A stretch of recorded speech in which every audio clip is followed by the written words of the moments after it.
বেশিরভাগ মেসে থাকা পোলাপানের আমার প্রতি মেলা অভিযোগ। আন্টি, তুমি কত রকমের ভর্তা দেখাও, ঘরে বসে খাওয়া যায়। আমরা যারা মেসে থাকি তাদের জন্য কি একটু দয়া মায়া লাগে না? তা নে, এবার ঝাল ঝাল করে মুরগি ভর্তা করে দিছি, খা 15 দিন বাইন্দে। অত টুকুস টুকুস না আলিস আর ভাল লাগে না। আমি তো অল্প করে দেখাই দিলাম, তাই অল্প স্বল্প করে বানালি কিন্তু আত্মা ভরবেন না।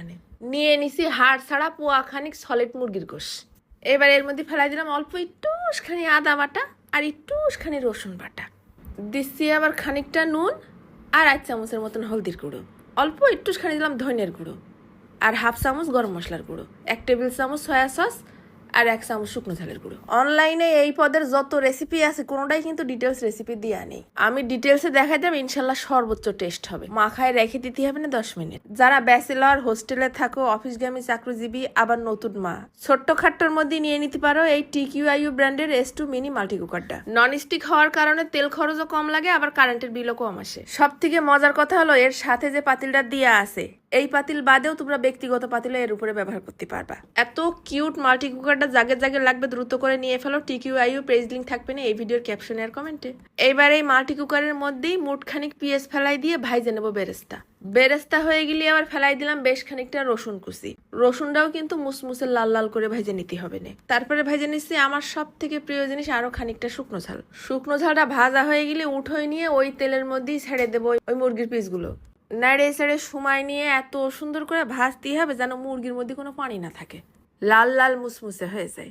এইবার আমার বারান্দাতে ছিঁড়ে নিয়ে আসলাম কারি পাতা গাছের তে কয়টা পাতা, এগুলোও ভাইজে নেবো। তাহলে কারি পাতা ভাইজে নিলে কিন্তু সেই একটা ঘেরান আসে। যাদের আছে তারা দিবা, না থাকলে না দিবা, বাস শেষ।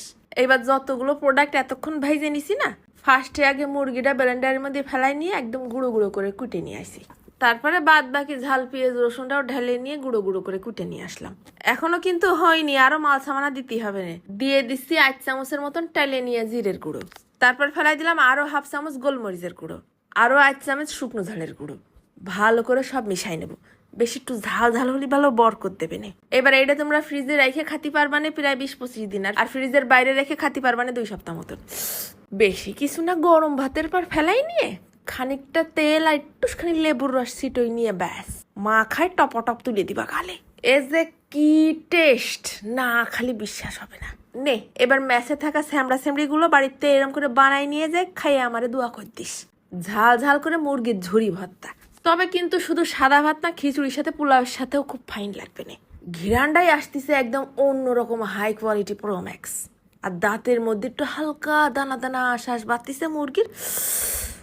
ও স্বাদের ঠেলায় গালের মধ্যে ভরে যাচ্ছে পানিতে। আর শুধু মেসে থাকলে যে খাতে হবে এমন কিন্তু না, বাড়ি বসেও বানাই খেতে পারো। তা বানাই খাইয়েই দেখি না কিরম টেস্ট।